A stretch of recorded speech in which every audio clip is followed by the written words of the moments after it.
things Ojukwu said before he died, which are contrary to what Nnamdi Kanu is doing today.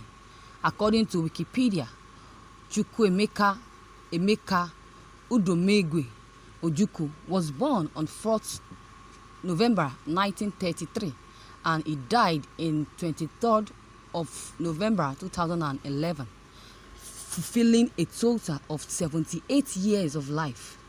He was a Nigerian military officer and politician who served as the military governor of the Eastern region of Nigeria in 1966 and the leader of the breakaway Republic of Nigeria of Biafra from 1967 to 1970. He was active as a politician from 1983 to 2011 when he died. In September 1966, 20,000, there was a religious programs between the Igbos and the Hausas in the Muslim-dominated northern region. This led to the death of many people. Mr. Ojukwu grew a thick, bushy beard as a sign of mourning, he said, for the injustice because to the Igbo. He acceded to mounting demands of an Igbo-led successor of the Eastern region, a total area of 30,000 square miles. He noticed and announced the birth of the Republic of Biafra during a radio address at 3 a.m. on May 30th, 1967. The ceremony featured in 42-gun salute and campaign service served from Walters in white coats. He named his country after a Nigerian coastal inlet and chose Jean Sibelius as the melody for his nation's anthem. For much of his 30-month rule, he was a revered figure among his people, a raconting who charmed journalists. He quoted from Shakespeare and spoke authoritatively about the reign of King Louis XIV of France. He landed on the cover of Time magazine in 1968 and gained sympathetic followers such as the celebrated Nigerian author Chinua Achebe, who moved to Biafran capital and later wrote many books inspired by successor. Soon after Biafran declared independence, Nigerians struck back violently, leading to the Nigerian Civil War, which claimed over 100 million lives of the Biafrans, especially the children, who died mostly of hunger. The Biafran of today after Ojukwu's death. After Ojukwu's death on 26th November 2011, there had been so many Biafran kingdom fighters who tried to succeed Ojukwu's efforts. Among these people is the current leader of Biafran people, Mazi Nnamdi Kanu. Since Kanu came up to assume Ojukwu's position in Biafran, the dance of Biafran had totally changed and has seemed to be understandable to many people. One of the major childish and discouraging approaches that Kanu exploits towards achieving Biafran, which people always scorn at him, is by making use of a set of uninfluential people as his influential. What this means is that Kanu is making use of especially Okada riders and other sets of thoughts and poor Biafrans as his influencers towards achieving Biafran.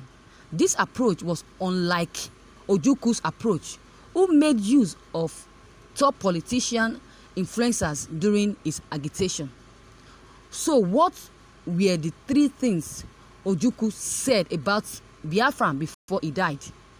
There are two statements that Ojukwu made about Biafran which are totally contrary to what Nnamdi Kanu is doing today. Hence, a total discouragement towards achieving Biafra. According to an interview report published on Vanguard in 2017, the Biafran agitation championed by late Emeka Ojukwu was not to succeed or detached from Nigerian, but to get equal opportunity in the country. Chief Chikwas Okorie, who as the national chairman of the United Progressive Party and the party's presidential candidate in the 2015 general election, disclosed this in an interview with Vanguard and said that Ojukwu's Biafran declaration was not to leave Nigeria, rather for Igbo to have equal opportunities in Nigeria. He insisted that Ojukwu was more concerned about the fate of the Igbos and championed equal opportunity for them. He said, if you are looking at the Biafran that Ojukwu talked about before he died, or Biafran as an ideology, count me in because Biafran ideology ought to be the Nigerian ideology, a true Nigerian ideology. According to him, the issue of Biafran is something that will remain topical, and it depends from the angle, or it depends on the angle you see it. If you see it from the angle that what led to that war would be avoided, then that is positive.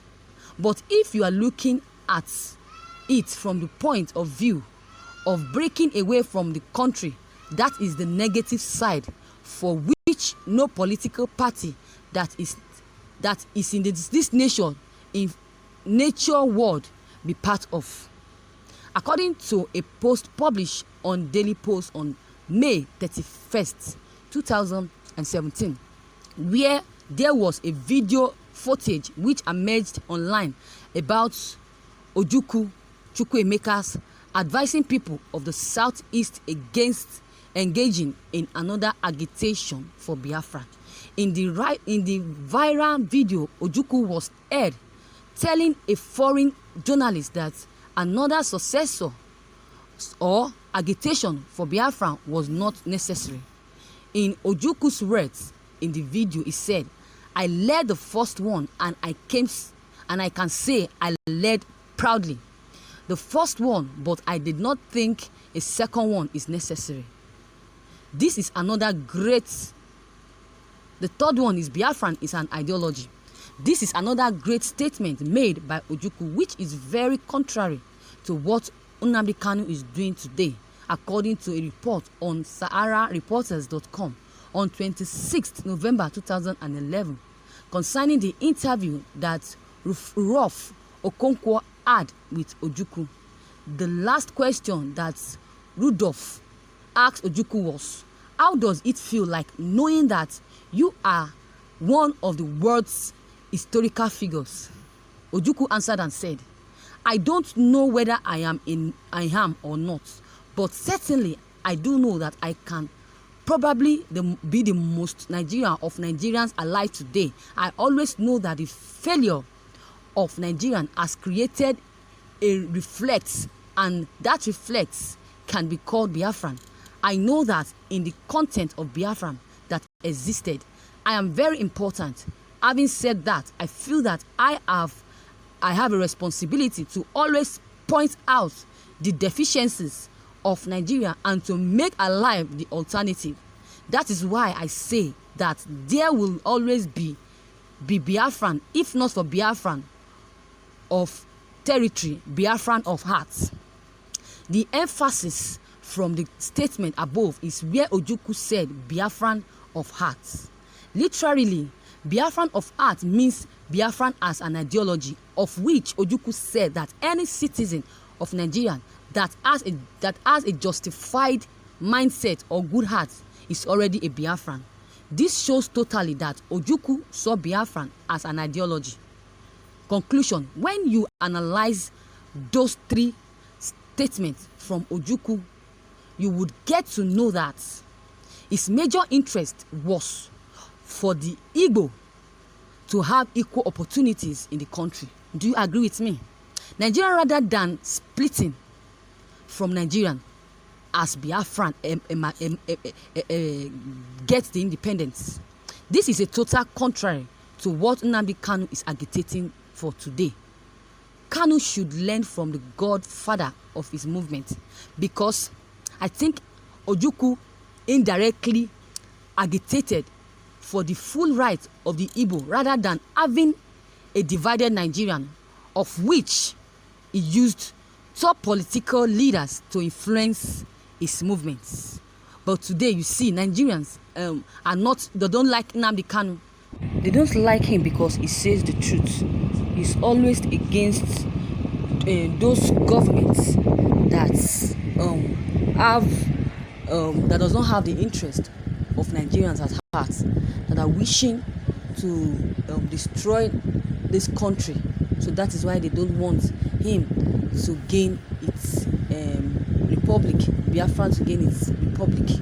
So that's why they hate him a lot and they refuse to support him.